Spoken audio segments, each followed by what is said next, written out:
नमस्कार दोस्तों, हमारे YouTube चैनल रंग ज़िंदगी के में आपका स्वागत है। कुछ लोग कांच के टुकड़े जैसे होते हैं, जैसे कि दुख और तकलीफ़ों के आ जाने पर घबरा जाते हैं और गर्म हो जाते हैं। और कुछ लोग हीरे के समान होते हैं, चाहे कितनी भी परेशानी क्यों ना आ जाए और अपने मन में हमेशा शांत रखते हैं। ये कहानी हीरे की परख भी इसी के बारे में है। तो आइए कहानी शुरू करते हैं। एक दिन एक राजा का दरबार लगा हुआ था। सर्दी के दिन थे, इसलिए राजा का दरबार खुले में लगा हुआ था। राजा की सारी प्रजा सुबह से धूप में बैठी हुई थी। राजा के सिंहासन के सामने एक शाही मेज रखी हुई थी। उस पर कुछ कीमती चीज़ें भी रखी हुई थी। उस समय राजा के दरबार में एक व्यक्ति आया और उसने राजा से कहा कि मेरे पास दो वस्तु है और मैं हर राज्य के राजा के पास जाता हूँ और अपनी दोनों वस्तुओं को उनके सामने रखता हूँ, पर कोई भी उसे परख नहीं पाता है।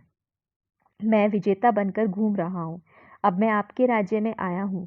राजा ने उसे थोड़ा और अपने करीब बुलाया और उनसे पूछा कि वो दो कौन सी वस्तुएं हैं। उस व्यक्ति ने वो दोनों वस्तुएं राजा के उस कीमती मेज पर रख दी। वो दोनों वस्तुएं दिखने में एक समान थी। उनका आकार, रूप, रंग सब कुछ एक जैसा ही था। राजा ने देखकर कहा कि ये दोनों वस्तुएं तो एक समान हैं। तभी उस व्यक्ति ने कहा कि हाँ, देखने में ये दोनों एक समान है, पर वास्तव में ये दोनों बिल्कुल अलग हैं। इनमें से एक बहुमूल्य हीरा है और दूसरा कांच का टुकड़ा है, लेकिन दोनों देखने में एक जैसी ही लगती हैं, इसलिए आज तक इन्हें कोई परख नहीं पाया है। उस व्यक्ति ने राजा से कहा कि आप में से कोई मुझे ये बता दो कि इनमें से बहुमूल्य हीरा कौन सा है और कांच कौन सा है, तो मैं हार मान लूँगा और मैं बहुमूल्य हीरा आपके राज्य की तिजोरी में जमा करवा दूँगा। किंतु शर्त यह है कि कोई भी उसे पहचान नहीं पाया तो आपको इस हीरे की जो कीमत है वो मुझे देनी होगी। राजा ने कहा, मैं तो उसे नहीं परख पाऊंगा। राजा के जो मंत्री वजीर थे, जो सभा में उपस्थित थे, उन सब ने भी उसे परखने से इनकार कर दिया, क्योंकि अगर किसी ने गलत उत्तर दिया तो उससे राजा का मान भंग हो जाएगा। कोई भी व्यक्ति उन दोनों वस्तुओं के बीच में क्या अंतर था वो परख ही नहीं पाया। थोड़ी देर के बाद राजा की सभा में थोड़ी हलचल हुई और एक अंधा आदमी हाथ में लाठी लेकर आ रहा था। उसने कहा, मुझे राजा के पास ले चलो। मैंने सारी बातें सुनी हैं और ये भी सुना है कि कोई भी दो वस्तुओं को हीरा कौन सा है परख नहीं पाया है। आप मुझे भी एक अवसर दीजिए। एक आदमी के सहारे वो अंधा आदमी राजा के पास पहुंचा। उस अंधे आदमी ने राजा से कहा कि मैं तो जन्म से अंधा हूँ, फिर भी मैं एक मौका लेना चाहता हूँ जिससे मैं भी एक बार अपनी बुद्धि को परख सकूँ। हो सकता है मैं सफल भी हो जाऊँ, और यदि मैं सफल ना हुआ तो आप तो पहले से ही हारे हुए हैं।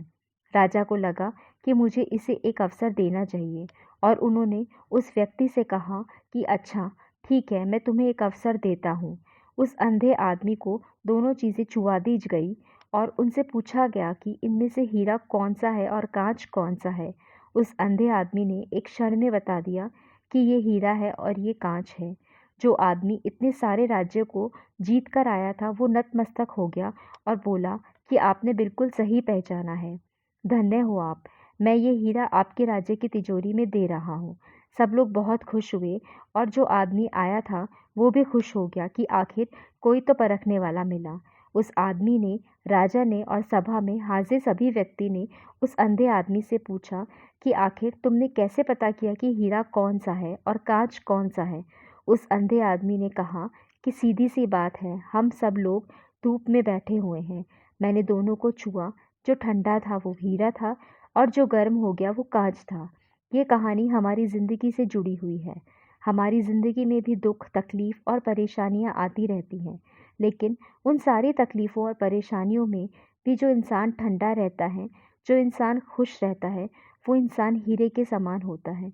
लेकिन जो इंसान दुखों के आ जाने पर घबरा जाता है, बहुत ज़्यादा दुखी हो जाता है और टूट जाता है, गर्म हो जाता है, वो इंसान कांच के समान होता है।